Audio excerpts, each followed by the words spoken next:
Hi armies. 안녕하세요. ഇന്ന് നമ്മൾ BT21 the journey സീരീസിലെ എപ്പിസോഡ് 2 ആണ് എക്സ്പ്ലെയിൻ ചെയ്യുന്നത്. ഈ എപ്പിസോഡിൻ്റെ പേര് തന്നെയാണ് ദി വിച്ച് സൂപ്പ് അഥവാ മെമ്മറി എറേസിംഗ് സൂപ്പുള്ള പ്ലാനറ്റ് ഫുഡി. ഈ എപ്പിസോഡ് നമ്മളെ പഠിപ്പിക്കുന്നത് ഒരു വലിയ ലൈഫ് ലെസൺ ആണ്. ഓർമ്മകൾ മായ്ച്ചാൽ സന്തോഷം കിട്ടുമോ? വേദനയും തെറ്റുകളും ഇല്ലെങ്കിൽ നമ്മൾ നമ്മളാവോ? കഥ തുടങ്ങുന്നത് RJ പ്ലാനറ്റ് ഫുഡിയിൽ എന്ന പ്ലാനറ്റിൽ എത്തുന്നതോടെയാണ്. ഇതാണോ ശരിയായ പ്ലാനറ്റ്? ഇത്രയധികം പടികൾ കയറണോ? ഒരു വലിയ ക്യൂ. അപ്പോഴാണ് വളരെ നല്ലൊരു ഫുഡിൻ്റെ സ്മെല്ല് RJക്ക് വന്നത്. RJ വിചാരിച്ചു ചിലപ്പോൾ ഇത് വലിയൊരു ഫേമസ് റെസ്റ്റോറൻ്റ് ആയിരിക്കും, അതുകൊണ്ടായിരിക്കും ഇത്ര വലിയ ക്യൂ. എന്തായാലും ഞാനും പോയി നിന്നേക്കാന്ന് പറഞ്ഞ് RJ ആ ക്യൂവിൽ പോയി നിന്നു. ക്യൂവിൽ നിൽക്കുന്ന ഓരോ ആൾക്കാർക്കും ഓരോ രീതിയിലുള്ള നെഗറ്റീവ് തോട്ട്സാണ്. ഒരു കുട്ടിക്കാണെങ്കിൽ എനിക്ക് F കിട്ടി, മറ്റൊരാൾക്കാണെങ്കിൽ പ്രസൻറ്റേഷൻ വീണ്ടും കുളവായി, വേറൊരാൾക്കാണെങ്കിൽ ഞാൻ എത്ര ഫോളിഷാണ്. അച്ഛയ്ക്കാണെങ്കിൽ ഈ ക്യൂ പെട്ടെന്നൊന്ന് തീർന്ന് ആ ഫുഡൊന്ന് കഴിച്ചാൽ മതിയെന്നേ ഉള്ളൂ.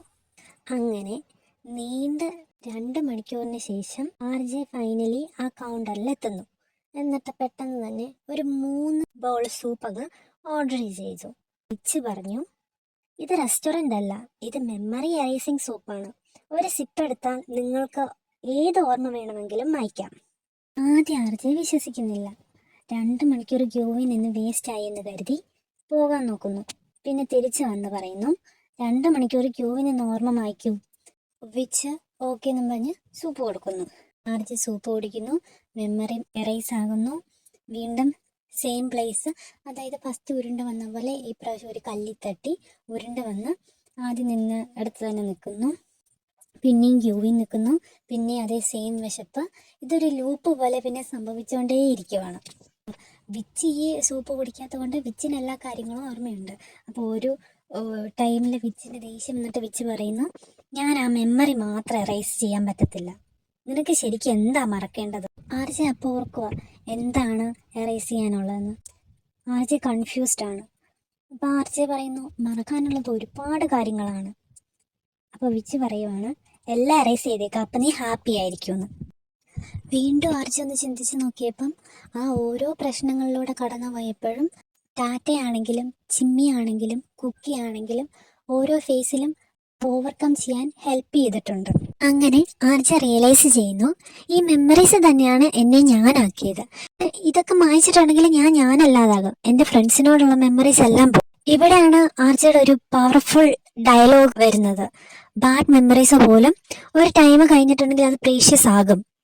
അങ്ങനെ RJ ഡിസൈഡ് ചെയ്യുന്നു, മെമ്മറീസ് എറേസ് ചെയ്യുന്നില്ല, ഗുഡ് ബൈയും പറഞ്ഞ് അങ്ങ് പോകുന്നു. അങ്ങനെ വിച്ചും തിരിച്ചറിയുന്നു, ബാഡ് മെമ്മറീസ് പോലും ഒരു ടൈം കഴിഞ്ഞിട്ടുണ്ടെങ്കിൽ പ്രീഷ്യസ് ആകുമെന്ന്. പിന്നീട് കാണിക്കുന്നത് മെമ്മറി എറേസിംഗ് സൂപ്പല്ല, പകരം ഹാപ്പിനെസ് സൂപ്പ്. എല്ലാവർക്കും ഹാപ്പിനെസ് പകരുന്ന സൂപ്പ് വിച്ച് സെർവ് ചെയ്യുന്ന കാണിച്ചുകൊണ്ടാണ് എപ്പിസോഡ് അവസാനിക്കുന്നത്. ആൻഡ് ഇതിൻ്റെ ലാസ്റ്റ് പാർട്ടിൽ വിച്ച് പറയുന്നു, everyone make mistakes, that's how will learn, someday you will see this as a valuable experience, talking about pain heals you. And ഇപ്പോൾ ഇവിടെ വിച്ച് സെർവ് ചെയ്യുന്ന സൂപ്പിനെ സിംബലൈസ് ചെയ്യുന്ന healing, acceptance, growth, self forgiveness ഒക്കെയാണ്. ഈ episode നമ്മളോട് പറയുന്നത് memory errors ചെയ്താൽ ഹാപ്പിനെസ് വരില്ല, പെയിനാണ് ഗ്രോത്ത് ഉണ്ടാക്കുന്നത്, മിസ്റ്റേക്കാണ് നമ്മളെ മെച്ചുവർ ആക്കുന്നത്, ബാഡ് മെമ്മറീസ് പോലും ലൈഫ് ലെസൺ ആണ്. BTSന് തുടക്കത്തിൽ ഫെയിം ഒന്നും ഇല്ലായിരുന്നു, സ്മോൾ കമ്പനി ആയിരുന്നു, സപ്പോർട്ട് ഇല്ലായിരുന്നു, മണി ഇല്ലായിരുന്നു, റെക്കഗ്നിഷൻ ഇല്ലായിരുന്നു, ക്രിറ്റിസിസം ഉണ്ടായിരുന്നു, റിജക്ഷൻ ഉണ്ടായിരുന്നു, ഫെയിലിയർ ഉണ്ടായിരുന്നു. അവർക്ക് ആ മെമ്മറീസ് എറേസ് ചെയ്യാൻ ചാൻസ് കിട്ടിയിരുന്നെങ്കിൽ struggle, rejection, pain, hardship, tears, loneliness ഇതൊക്കെ മായ്ച്ച് കളഞ്ഞിരുന്നെങ്കിൽ ഇന്ന് നമ്മൾ കാണുന്ന BTS ഉണ്ടാകത്തില്ലായിരുന്നു. അവരുടെ പെയിൻ തന്നെയാണ് അവരുടെ ലിറിക്സിന് ഡെപ്ത് നൽകിയത്, അവരുടെ മ്യൂസിക്കിന് സോള് നൽകിയത്, അവരുടെ ബോണ്ടിന് സ്ട്രെങ്ത് നൽകിയത്, അവരുടെ ജേർണിക്ക് മീനിങ് നൽകിയത്. സ്ട്രഗിൾ ഇല്ലെങ്കിൽ സക്സസിന് വാല്യൂ ഇല്ല, പെയിൻ ഇല്ലെങ്കിൽ ഗ്രോത്ത് ഇല്ല, ഫെയിലിയർ ഇല്ലെങ്കിൽ സ്ട്രെങ്ത്തും ഇല്ല. അവർ മെമ്മറി എറേസ് ചെയ്തില്ല, അവർ പെയിൻ അക്സെപ്റ്റ് ചെയ്തു, അവർ ലെസൺസ് ലേൺ ചെയ്തു, അവർ ഗ്രോത്തിനെ ചൂസ് ചെയ്തു, അവർ ജേർണി കണ്ടിന്യൂ ചെയ്തു. അതുകൊണ്ട് തന്നെയാണ് ഇന്ന് world no BTS, world love BTS, BTS became the inspiration. നമ്മുടെയൊക്കെ ലൈഫിലും അതുപോലെ തന്നെയാണ്. വേദന മായ്ച്ചാൽ നമ്മൾ സ്ട്രോങ് ആവില്ല. വേദന സ്വീകരിച്ചാൽ നമ്മൾ പവർഫുൾ ആകും. സ്ട്രഗിൾ ആണ് സക്സസിന്റെ ഫൗണ്ടേഷൻ.